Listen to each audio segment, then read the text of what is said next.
Y nuestro invitado de hoy, a quien le doy la más cordial bienvenida, ya ha estado con nosotros en alguna oportunidad, al pastor de la Iglesia Luterana en Osorno, obispo emérito también de la Iglesia Luterana en Chile, pastor de la Iglesia Luterana en Osorno y La Unión.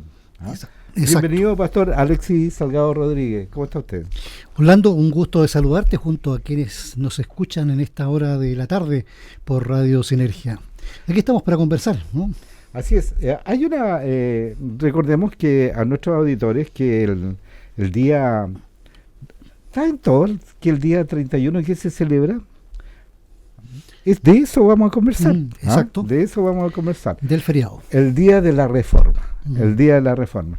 Digamos que la Reforma, el día de la Reforma, nació por allá primero en el 1517, donde las preguntas espirituales también se cruzaron con una revolución cultural en esos años, en el siglo XVI estamos hablando, donde también estaba todo el Renacimiento, el humanismo, la imprenta, las lenguas vernáculas, esas lenguas que vamos a conversar también, que cambiaron de alguna manera para siempre toda la cultura occidental y la cultura del mundo. ¿Qué realmente y qué ocurrió para que en Chile tuviéramos, ¿no es cierto?, y se decretara en el año 2008, por ahí, se decretara el Día de la Reforma y el Día de los Protestantes o de las iglesias protestantes? ¿Está bien el concepto protestante o iglesias evangélicas? En nuestro calendario dice Día de las Iglesias Evangélicas y Protestantes en Chile. Ese es el formato.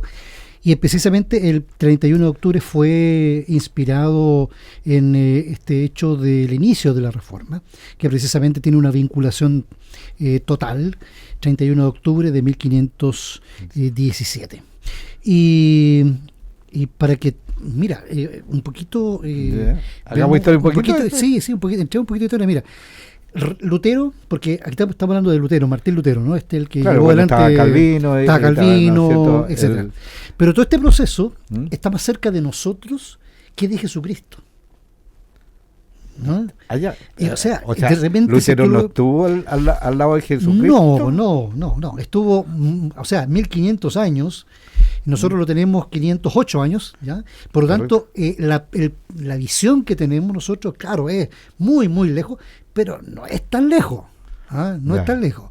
Y en ese sentido... O sea, la vida de las personas, claro que es lejos. Claro, sí, pero en términos relativos, ¿no es cierto?, de distancia, de historia, claro. Son 508 años, y que realmente el contexto es más parecido al nuestro que el de Jesús, que donde estuvo en Roma. Así que, para que tú veas, es un tema de eso. Ahora, en esos años, la vida era muy distinta. Muy, muy distinta, y resulta de que hoy día nosotros damos por hecho muchas cosas que en aquella época no existían. Había solo una iglesia. Sí, una sola iglesia. A ver, una sola iglesia en Occidente. Occidental, europea. Europea, claro. La oriental, ¿no es cierto?, estaba bajo la iglesia ortodoxa.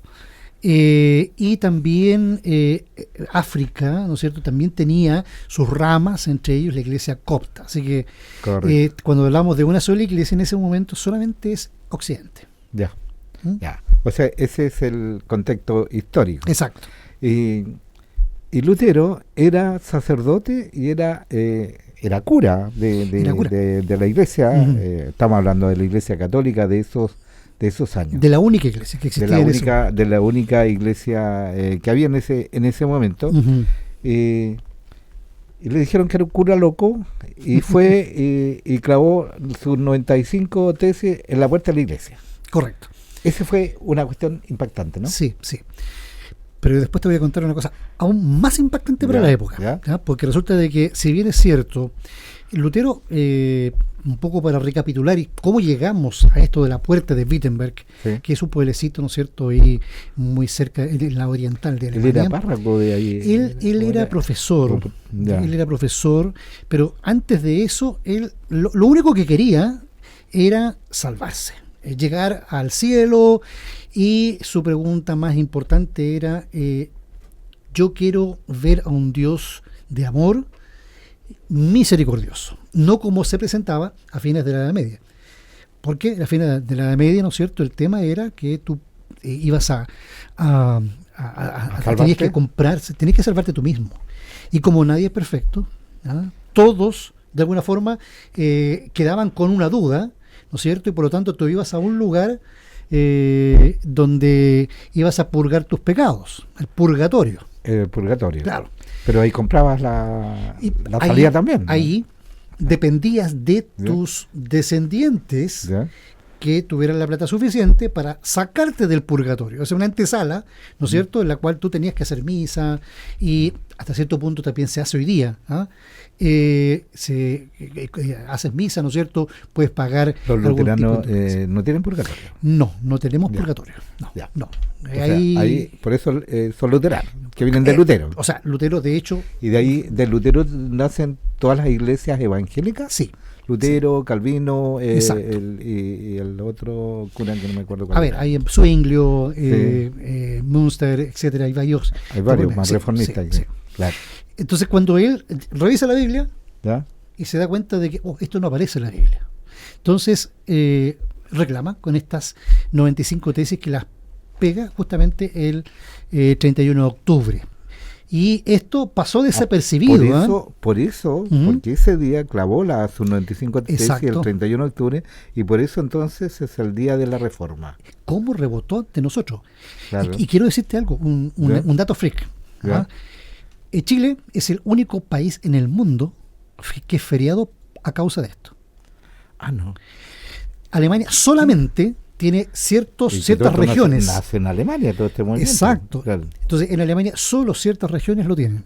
Yeah. Pero Chile, debido precisamente a un trabajo que se hizo durante la época en que tú dijiste, 2008, ¿no es cierto? Ahí nos acordamos de un amigo que ya no está con nosotros, Juan Berli, ¿no? Que fue justamente el causante justamente de todo esto, ¿no? De que nosotros podamos tener este día feriado para. Él era luterano y pastor presbiteriano también, ¿no? Él era pastor luterano. Él tenía orígenes presbiterianos, pero era pastor luterano de la Unión. Él luchó fuertemente porque se instaurara el Día de la Reforma en el país. Exacto. Yeah. Y lo logró. Y él, de alguna forma, se parecía harto a Lutero. Hablaba tanto Lutero que hasta se mimetizaba. Porque a Lutero le gustaba comer bien, tomar bien, disfrutar de la vida. O sea, es una percepción distinta a la que él tenía. Cuando él se metió a cura, las restricciones eran muchas. Entonces, él de repente se ve libre de todo esto. O sea, hacer tantas penitencias realmente no llevaban a ningún lado, sino que tú tenías que confiar en Dios, tenías que confiar en Jesucristo, y la salvación era por fe. Entonces, ahora tú eres libre, obviamente no libre para hacer lo que tú quieras, ¿no es cierto? Porque si no, aquí estaríamos con hartos problemas de salud respecto al comer y beber, ¿no? Ya lo creo. A mí estuve tratando de investigar un poco más. Sí, bien, es cierto, me he leído varias veces la Biblia, pero en algún momento encontré por ahí en un libro que le sirvió de fuente a Lutero, probablemente cuando relee la Biblia, porque en ese tiempo la flagelación y la autoflagelación y todos los y la forma de redimir los pecados que tiene el hombre por naturaleza, porque bajo el esquema era que tú naces pecador. Sí. Eso todavía es vigente, ¿no? Todavía es vigente, sí. Naces pecador, pero para los evangélicos, los luteranos, no naces pecador. No, sí se nace pecador, pero tú no te salvas, a ti te salvan. Qué distinta la visión, porque justamente es una acción que viene de arriba, de Dios. O sea, cuando viene Cristo, Él te salva. A través de. Y ahí bueno, encontré un pasaje bíblico, no sé si estamos de acuerdo o no, pastor. Estoy conversando con el pastor Alexis Salgado, de la Iglesia Luterana de Osorno. Y dice, Pablo dijo, ¿no es cierto?, a los cristianos de Roma, en Romanos 7:25, dijo, yo mismo, que con la mente sirvo a la ley de Dios, y sirvo con la carne a la ley del pecado. Allá hace una diferencia, y esa es la base de rebelión de Lutero, señalando, ¿no es cierto?, que uno es pecador porque vive acá, pero cuando él dice solo por fe, correcto. Entonces hace una separación entre lo corporal y lo mental, lo intelectual, la figura del hombre en la conciencia. Sí, quizás sí, no. ahí habría que hacer una pequeña quizás aclaración, en el sentido de que Lutero no es que tú antes eras esto y ahora eres esto otro, sino que estando en Cristo tú eres a la vez pecador, porque eres ser humano e inclusive cristiano, aún pecas, ¿ya? Pero cuando tú estás bajo la gracia de Dios, estás perdonado de Dios, eres hijo de Dios, y Dios te mira de otra forma. Entonces Lutero decía, nosotros somos santos y pecadores al mismo tiempo, y eso es muy interesante porque es algo absolutamente nuevo, inclusive para hoy día. O sea, ese es el concepto revolucionario, entonces, entre cuerpo y mente. Claro. En ese sentido, tú eres cuerpo acá, ¿no es cierto? Y obviamente, no solamente mente, fe, ¿no es cierto? El fe que te llega a ti, y precisamente te llega esa gracia de Dios que es perdonadora, ¿no? Fundamentalmente. Claro. Ahora, cuando Lutero dijo en algún momento... dice ad fontes. ¿Cómo? Ad fontes. Y dice volver a la fuente. Sí. Volver a la Biblia, porque se queda con lo que decía el cura y no con lo que decía la Biblia, ¿no? ¿Y eso todavía es vigente? Es absolutamente vigente. ¿Sí? Tanto es así que desde Lutero comenzaron a analizarse no solamente las escrituras, sino que también el origen, el cómo se formó el canon, ¿no? O sea, los libros que están autorizados. Pero yo quiero hacer una salvedad. En tiempos de Lutero había muy pocas Biblias, ¿no? Ya habían algunas, pero muchas de ellas, recuerdas tú, que estaban casi en las bibliotecas de las abadías, encadenadas, y eran sacadas muy pocos al público, y por lo tanto la gente no lo leía, y por eso que había un mensaje que era intermediario. El sacerdote era el que te decía qué es lo que decía la Biblia, que estaba guardada. Correcto. Lutero, de hecho, la vez que va a Wittenberg, por primera vez ahí, o sea, en el año 1511, conoce la Biblia. ¿Ya? O sea, ahí conoce. Él en su formación no leía la Biblia, sino que leía el catecismo y los patriarcas y toda la escolástica, ¿no es cierto?, etcétera. Y por lo tanto, para él fue revelador encontrarse con esto en el libro de Romanos, capítulo 1, que dice que la fe, ¿no es cierto?, o sea, que uno es salvo por la fe. Por la gracia. Exacto. Ahí se produce entonces el impacto del Renacimiento, porque se inventa la imprenta, ya la escritura está, y al tener la imprenta, el acceso al libro está más, digamos, cercano a la gente, o cercano solamente a aquellos que sabían leer, porque en el 1500 eran pocos los que sabían leer. Pocos. Y ahí Lutero hace también una reforma a la educación. Por supuesto. Incorporó la Biblia como el eje central de la gente, porque enseñaba a leer. Exactamente. Él lo primero era que decía que para leer la Biblia necesitas un pueblo lector, y por lo tanto impulsó todo lo que son las escuelas. Inclusive desde la Reforma también se van a desarrollar con mayor ahínco las academias y las universidades, y él incorporó un sistema que se llama catecismo, ¿no? Que, si bien es cierto, existía, pero él le dio una fuerza muy grande en aquella época. Esta forma de pregunta-respuesta, ¿ya? Y que de alguna forma era bastante más pedagógico, que simplemente a ver, primero que sea un catecismo en el idioma del pueblo, o sea, alemán o francés o inglés, etcétera, español también. O sea, ya aparecen todo lo que eran los idiomas vernáculos es que claro, él dice para entender. Porque en algunas partes solamente se leía en latín y nadie cachaba nada. Exacto, nadie captaba ninguna cosa. Yeah. Y por lo tanto se hacía la misa de espalda al público, si es que captabas algo, y ese justamente era un gran problema, ¿ya? En el diálogo, porque mucha gente no sabía de qué es lo que estaba pasando. Yeah. Pero ahí es donde él dice: necesito que la gente lea la Biblia, entienda, traduce la Biblia, primero el Nuevo Testamento, después el Antiguo Testamento, hace este catecismo y provoca justamente un despertar cultural, ¿ya? Que dicho sea de paso venía dándose, ¿ya? Uno dice la Reforma ayudó mucho, pero hay una serie de hechos que ocurrieron y que hizo un remesón en la época del Renacimiento, ¿no? Tenemos el descubrimiento de América, o sea, imagínate que descubra hoy día un nuevo planeta, ¿no es cierto?, que tiene vida, o sea, eso nos cambiaría muchas cosas, pero imaginen en ese entonces el descubrimiento también de Oriente, etcétera, y nuevas ciencias náuticas y así, ¿no? Entonces la gente estaba como lista, como dice el dicho, estaba la pera lista, madura la pera, para que caiga.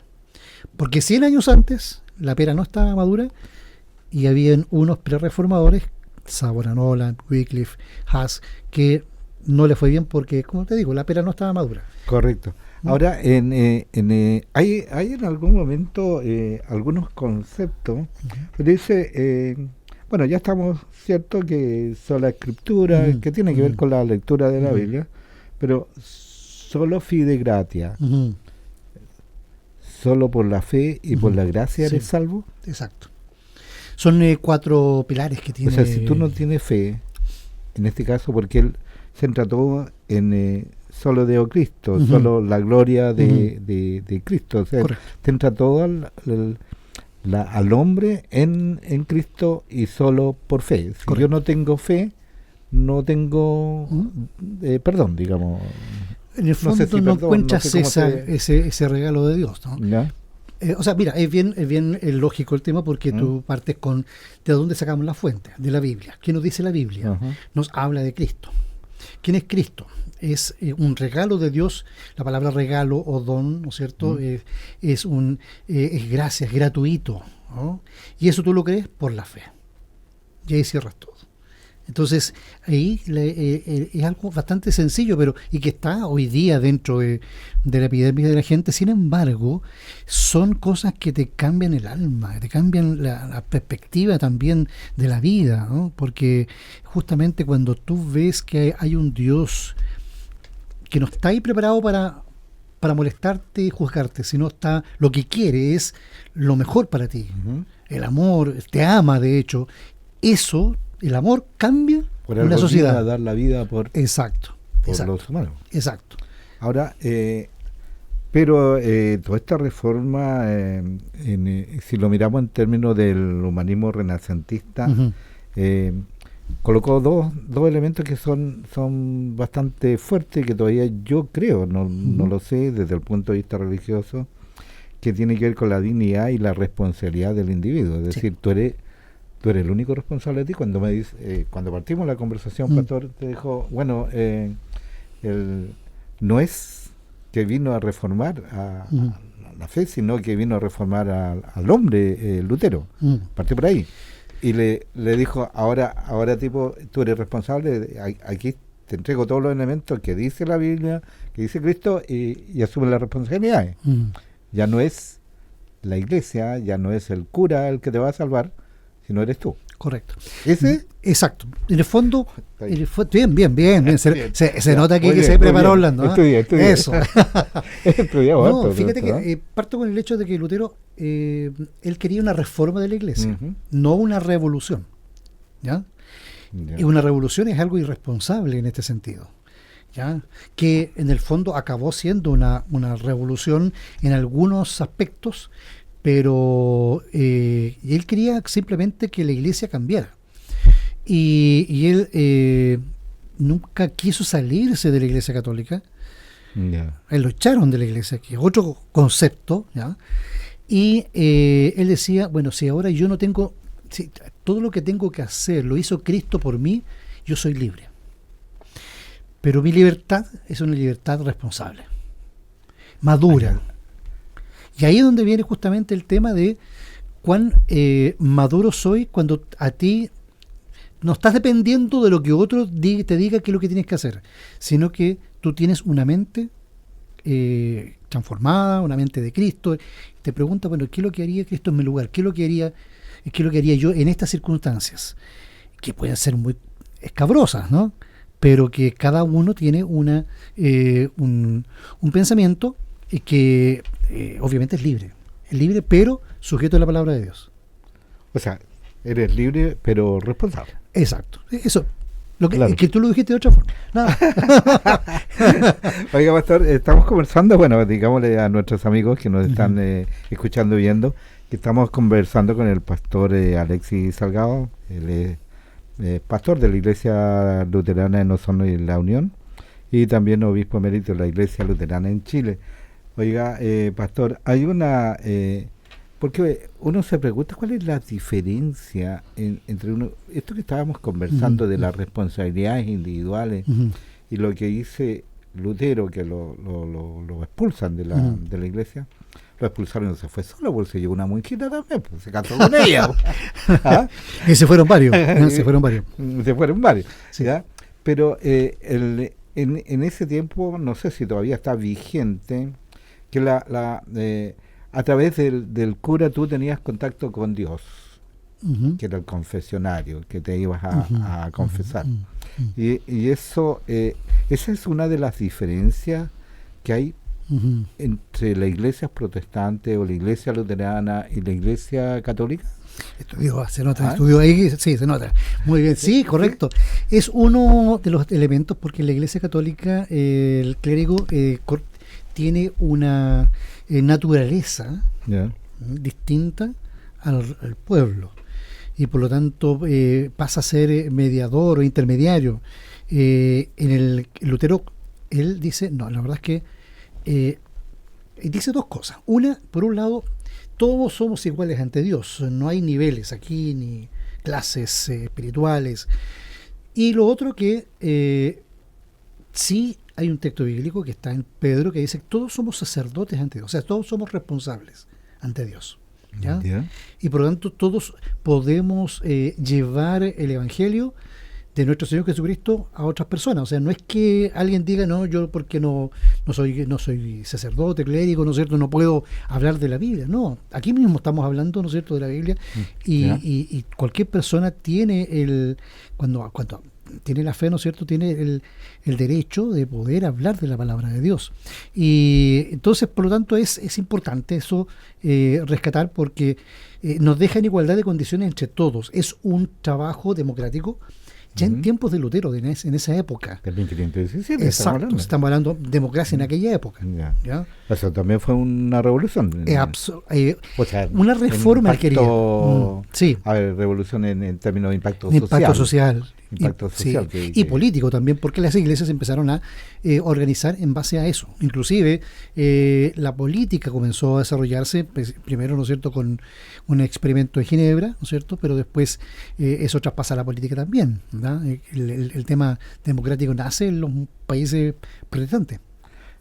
Ahora, en términos de la jerarquía, la diferencia entre uno y otro, al señalar este concepto que me dice el pastor de que todos somos pastores, todos tenemos la igualdad de interpretar o hacer jerárquicamente, entonces, ¿por qué existe bajo esas condiciones un pastor o un obispo luterano? Más que nada hay un orden de funciones y de dones. ¿Ya? O sea, Dios capacita a todos de diferentes formas. Y por lo tanto, Dios coloca diferentes capacidades a diferentes personas. Pero esto no significa, por ejemplo, que un pastor en la iglesia evangélica o protestante tenga una naturaleza distinta, ¿no? Somos todos iguales. Él no es dueño de la verdad. Él predica la verdad, no es dueño de la verdad. La verdad la tiene la Biblia. La Biblia, correcto. Y obviamente también le traspasa a la iglesia. obviamente, a ver, cuando uno dice no es dueño de la verdad, uno cuando predica, ¿no? Obviamente predica de la verdad. Claro. Pero hay personas que detentan que lo que ellos dicen, y solo lo que ellos dicen, es la pura y santa verdad. Y resulta que eso no es... hay más de una verdad.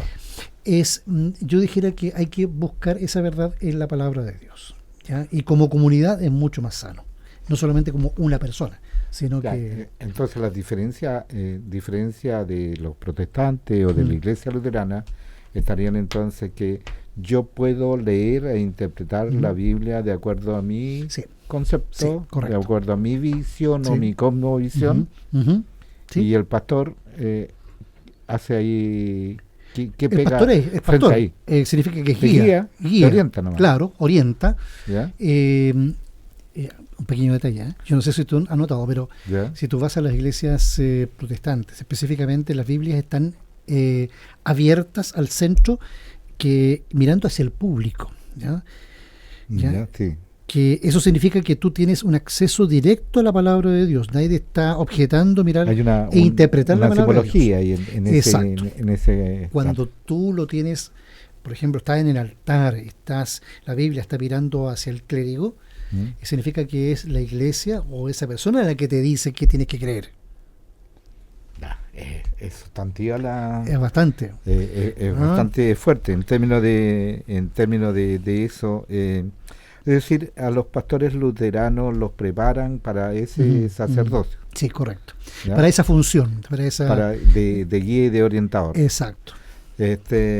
Amigos y amigas, estamos conversando con el pastor Alexis Salgado, pastor y obispo luterano, de todo lo que significa y por qué el día 31, pasado mañana, celebramos el Día de la Reforma en Chile. ¿Ya? Sí. Vamos a hacer un pequeño corte y estamos de vuelta con el pastor Salgado. Ya, estamos de vuelta aquí en Punto de Encuentro, conversando con el pastor y obispo luterano Alexis Salgado. Estábamos comentando de las diferentes pastores, estábamos conversando de las diferentes y de las consecuencias que tuvo, ¿no es cierto?, las 95 tesis de Lutero, que fueron las reformas que él pretendía para que su iglesia, a quien quería mucho, se modificara. Exacto. No lo logró, entonces hizo su propia iglesia. No, lo echaron. Al estar afuera, tú tienes que preocuparte de tu vida espiritual, de la vida espiritual de la gente que te sigue, ¿no es cierto? Y ahí pasó un tema que él fue protegido por muchas personas, entre ellos príncipes, que justamente provocaron que la reforma comenzara a tener forma dentro de las mismas iglesias católicas de cuyos pueblos abandonaban la fe católica y se unían a la reforma. Entonces, ¿qué es lo que pasa? Simplemente había una provincia, por decirlo de alguna forma más chilena, que simplemente dejaba la iglesia católica junto con el cura párroco, ¿no es cierto?, se pasaban a la fe protestante y empezaban a realizar cultos, servicios religiosos en aquellos lugares. Por lo tanto, la formación fue natural y se dio por una necesidad de seguir alabando a Dios. Como decía Lutero, puedes alabar a Dios fuera de la Iglesia Católica Apostólica Romana, pero no fuera de Cristo. Entonces eso siguió siendo centro, sí. Y por lo tanto de ahí se desarrolla el culto luterano, el culto evangélico como tal. Porque, sí, más que luterano, en ese entonces Lutero hablaba evangélico, porque se habla del evangelio, eso es lo central. Ahora, si continuamos como la base de Lutero, hubo impacto en la sociedad misma. Absolutamente. Se crea la imprenta, aparecen todos estos movimientos, pero también en la época renacentista, por eso se llama renacentista, hubieron momentos bien interesantes en términos de arte, de música. Bueno, mira, así como muchos humanistas se fijaron en los antiguos filósofos griegos y en toda la cultura griega, ¿no es cierto? O sea, ellos querían avanzar mirando el pasado. Y Lutero lo mismo, o sea, quiso avanzar pero mirando a Cristo, ¿no? Y partiendo de ahí hay toda una renovación que tiene que ver con la música, por ejemplo. ¿Por qué esa música congregacional de la iglesia luterana es tan importante? Porque resulta de que para Lutero era importante que no el coro solamente, no un grupo pueda alabar a Dios, sino que todo el pueblo pueda alabar a Dios. Todos pudieran cantar. Exacto. Y por eso en la iglesia está el himnario, y todos los cantos. La idea es que justamente sea, aunque uno tenga mala voz, igual canta, ¿no? Sirve todo. y el castillo fuerte en nuestro Dios, sí. A ver si lo tenemos por ahí, lo colocamos un poquito de fondo. ¿Por qué es tan importante en el luteranismo ese himno? Mira, primero por una experiencia personal de Lutero, precisamente él siente que Dios es su fortaleza. Justamente se basa en uno de los salmos para esto y trata de hacer carne justamente eso, de que en medio de los peligros, en medio de la tristeza, de la aflicción, Dios es su refugio. Entonces, eso lo experimenta no solamente él, el resto de las personas que estaban ahí, porque imagínate, era una iglesia recién naciendo versus todo una tremenda institución, sino que hoy día también. Hoy día, de repente tú estás solo, te sientes abandonado y sientes que, oye, pero Dios no te abandona. Y Dios está justamente protegiéndote como un escudo, como un castillo fuerte.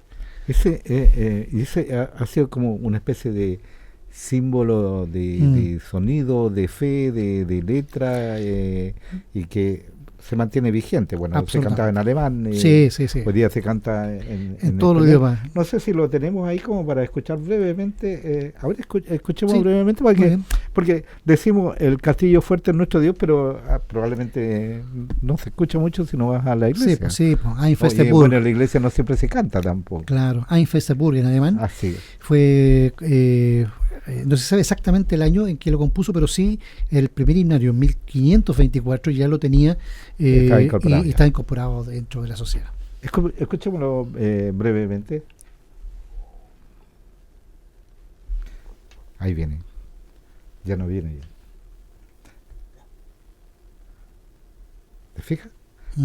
Así es. Bueno, salgamos de un poco de todo esto.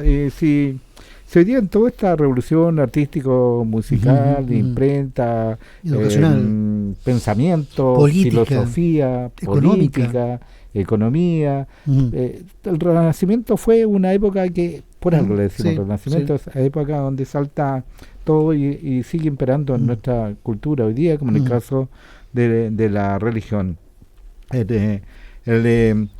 Todo esto... estas ideas, ¿no es cierto?, que tienen que ver que frente a la educación de la ciudadanía, el impacto político que genera Lutero le lleva hasta que lo meten preso, ¿no? Sí, fue ahí que lo miran como un político, como un disidente de las ideas políticas que están en ese momento vigentes. Correcto. ¿Sí? Mira, piensa tú que en la Edad Media... Si tú decías, aun cuando hoy día los curas no se meten en política, pero bueno, se metió en política. Pero mira, era otra realidad, otra situación, porque de fondo, imagínate que en la Edad Media, si tú hablabas algo en contra de la iglesia o algo en contra del rey, o sea, tú simplemente dejabas de existir de alguna forma en la sociedad.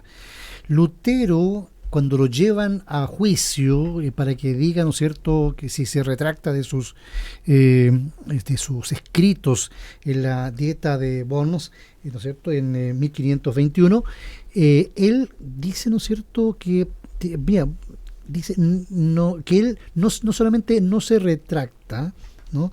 Hay algunas cosas que son buenas para toda la gente, pero hay cosas que no se puede retractar y que para él es importante que la gente pueda leer la palabra de Dios y que dice, a menos que sea que me convenzan a través de la razón o la Biblia, ¿no es cierto? Yo no voy a poder retractar, ¿ya?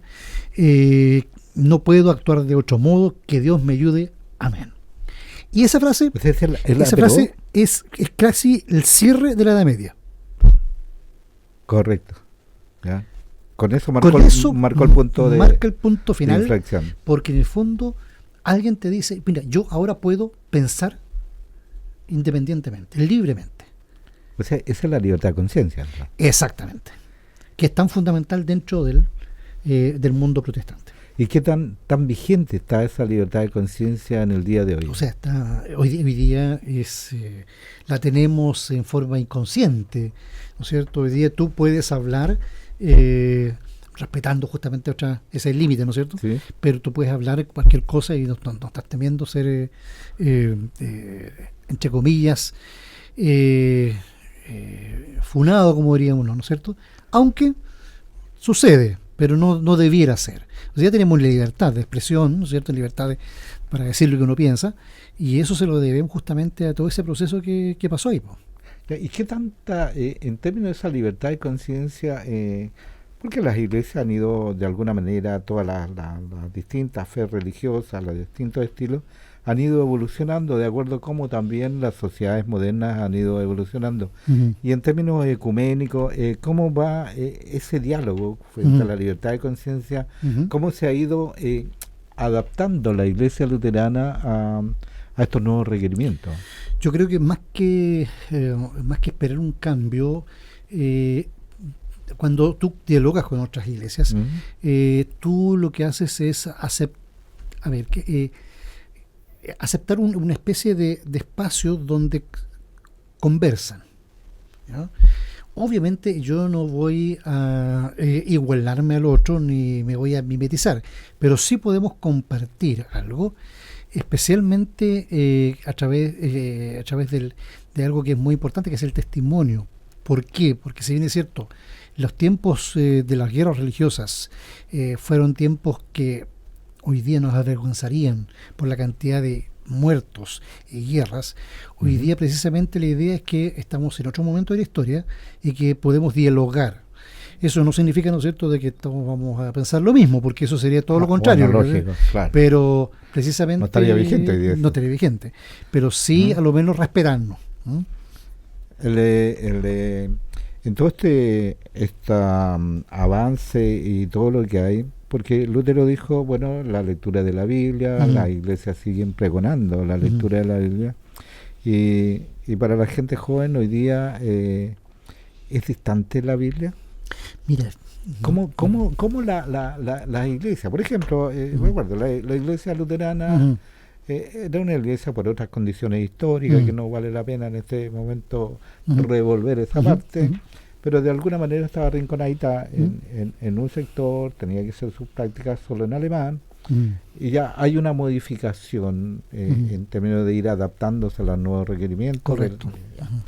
Pero ¿cómo se inserta en este mundo de tanta digitalización, de tanta tecnología, de tantas plataformas que son llamativas, y de tanto, digámoslo así, gente que le cuesta ir a la iglesia y que la iglesia no resulta ser atractiva en lo tradicional?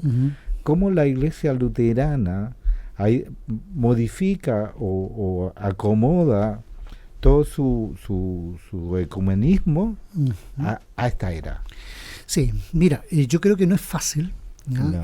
Toda vez que yo creo que todas las iglesias de alguna forma han tratado de tomar todas estas aplicaciones, facilitan la vida en cierto sentido. Sin embargo, por ejemplo, nosotros mismos en el culto, nosotros proyectamos el culto. Pero claro, tú dices, proyectamos el culto y las personas lo pueden ver cómodamente en su cama el día domingo en la mañana, pero no te permite eso ser comunidad, ¿ya? y estamos con ese... No pueden interactuar directamente. Claro, no pueden interactuar. La Santa Cena no se la podemos pasar por internet, ¿no? Por ejemplo. Claro, y el tema de el conversar. Mira, para nosotros es muy importante el hecho de que después del culto hay un cafecito.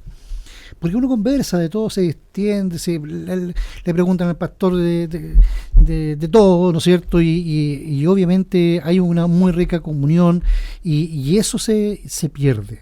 Por eso que nosotros estamos precisamente tratando de dialogar con la tecnología para que realmente no pierda la iglesia la esencia, porque es muy fácil. Yo inclusive hace muchos años atrás, para que tú sepas, yo vi una iglesia que se llama la ciberiglesia. O sea, tú puedes dar tu ofrenda hasta por internet, todo. Claro. O sea, y la gente ni siquiera se conocía. Eso obviamente desperfila cualquier iglesia. Por lo tanto, la iglesia por esencia es contacto, ¿no? Y eso hay que trabajarlo. Las otras aplicaciones, te digo, hay muchas muy buenas, ¿no? Creo que a veces, por ejemplo, hay muchos mensajes con muy buena intención. De repente hay mucho, ¿no? Hay demasiado. Hay demasiado de repente. Sí. A veces se requieren un poco menos, pero con sentido, con muy buena... yo creo que poco a poco van a ir apareciendo cosas nuevas. Hay una aplicación que se llama, que a mí me gusta mucho, de la Biblia, ¿no? YouVersion, que sea, por ejemplo, muy buena, que la gente lo puede bajar gratis. Y eso, por ejemplo, yo le animo a mis jóvenes, por ejemplo, que puedan trabajarla, ¿no es cierto? Porque a veces tú no andas con la Biblia por todos lados, pero a veces tú necesitas la Biblia, necesitas un consejo. Bueno, ahí está el teléfono. Es fácil. La aplicación del teléfono. Exacto. O sea, puedes leer ahí más fácilmente la Biblia. Más fácil ahí. Ahora, nosotros vivimos ya una experiencia, y especialmente en Osorno, que fue esto de mantenernos aislados. Y nos hizo muy mal. Y en Chile nos hizo súper mal. Exacto. El encerrarnos en pandemia. Ni siquiera por eso en la iglesia llega la gente o sea, fue muy también, o sea, ¿ya? El impacto que tuvo ahí. Yo creo que para todas las iglesias fue muy mala la pandemia. No solamente la gente se aisló, porque uno puede pensar, mira, la gente efectivamente miraba los servicios, las misas, todo por internet, ok. Y uno decía, mira, va a pasar esto y la gente se va a volcar en masa a la iglesia. No pasó eso. Y por lo tanto hay un fenómeno sociológico que se está, o sea, que ya se analizó que en el fondo tiene que ver con un desarrollo de una sociedad cada vez más secular en Chile, ¿ya? Cada vez con mayor crítica hacia las instituciones, un posmodernismo que la verdad que hay elementos del posmodernismo que no le hacen bien al desarrollo de la iglesia. Y eso justamente uno está tratando de pasar. Algunos hablan ya de una era postmoderna. Sí. Justamente porque ya se pasó el posmodernismo. Y ahora justamente estamos entrando a otros tiempos que hay que analizarlo bien cómo vienen. Es difícil, es complicado. Sí. ¿Cuál sería su visión, pastor? ¿Estamos viviendo una sociedad sin Dios? Absolutamente. ¿Sí? Sí. O sea, ¿cuál es la responsabilidad ahí entonces de las iglesias frente a eso? ¿Por qué se perdió eso? Mira, yo te voy a dar mi visión, que no tiene por qué ser de la de otros, pero yo creo que cuando tú tienes una sociedad que crece económicamente, tiene las necesidades más básicas, entre comillas, satisfechas, ¿para qué necesitas a Dios? Y eso en Latinoamérica se da en dos países, en Uruguay y en Chile, ¿ya? Los países con alta necesidad, la religión todavía sigue siendo muy, muy importante. Y por lo tanto yo creo que justamente un pueblo que crece económicamente empieza a perder esa necesidad de Dios, y eso hay que colocar mucha atención, porque en los países anglosajones, en los países que fueron de origen protestante, eso no se da. O sea, tú puedes seguir siendo rico en Estados Unidos, en Australia, en Nueva Zelanda, y las iglesias siguen estando llenas. ¿Por qué? Porque el concepto es dar gracias a Dios. Correcto. no eres pecador por ganar plata. No, tú vienes a agradecer a Dios justamente por en el culto. Exacto, por tener y por tener trabajo, por tener salud, por tener... O sea, el concepto entonces deberíamos de como sociedad chilena, el concepto teológico debería ir fortaleciendo eso. Claro, por ejemplo. ¿Ya? Pero para eso es un cambio de mentalidad digamos, de la gente, ¿no? Una mentalidad que ya no sea tan pesimista, por decirlo de alguna forma, ¿no? Sino que tratar de ver cómo Dios te da herramientas, dones, cosas para que tú salgas adelante, ¿no? Claro, pero ahí Pastor dijo una cosa que me quedó dando vuelta. Digámoslo así, ¿Dios es temor o Dios es amor? Amor, absolutamente. Ya, pero teníamos una sociedad chilena en que Dios era temor, y ahora ya Dios no le temo porque estoy económicamente cubierto. Claro, exactamente. ¿Sí? Sí. Sí, eso es así, o sea, a lo menos como yo lo veo. O sea, ahí mirado desde el punto de vista que la fe religiosa va por temor y no por amor. Es que ya se pierde ese temor, justamente, ¿no? ¿Ya? O sea, ni siquiera es temor, ya no es nada. Hoy día tú ni siquiera tienes la posibilidad de tener tiempo para ti, para tu familia, y menos para hacerte las preguntas más importantes. Todos los días para hacer las lucas. Claro. Pastor, bajo ese concepto entonces llama la atención, si la Iglesia Luterana ha estado bajo el prisma, ¿no es cierto?, de agradecer y dar gracias por lo que se hace, ¿por qué llega tan poca gente entonces? Bueno, ese es un tema que a todos los luteranos, ¿no?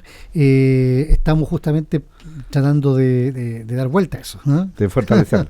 Oiga, Pastor, le agradezco enormemente que haya venido a conversar con nosotros, pero antes me gustaría que usted pudiera invitarnos, invitar a toda la comunidad, porque sé que tienen actividades, que ya hoy día hay una actividad bien interesante en la iglesia, y las actividades que están programadas para el Día de la Reforma. Exacto.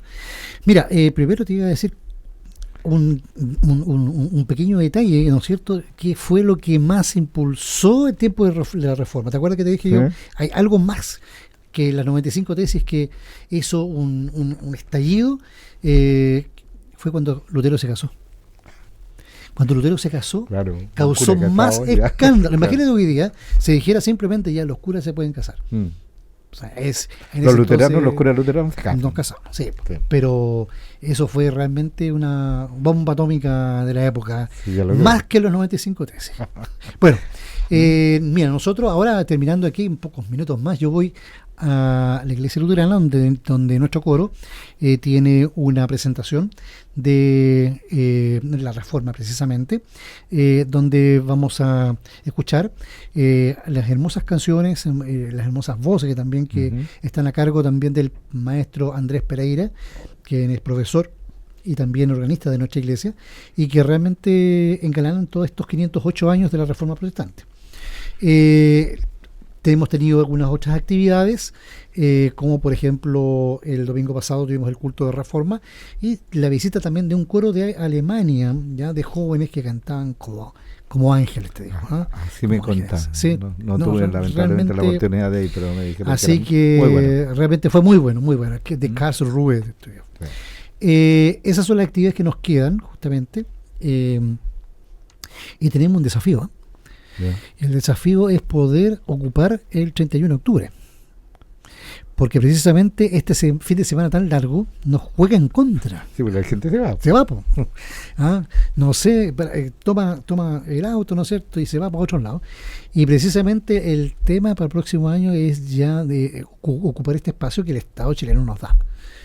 Y que realmente sea bueno poder celebrarlo como Dios manda. Y como corresponde.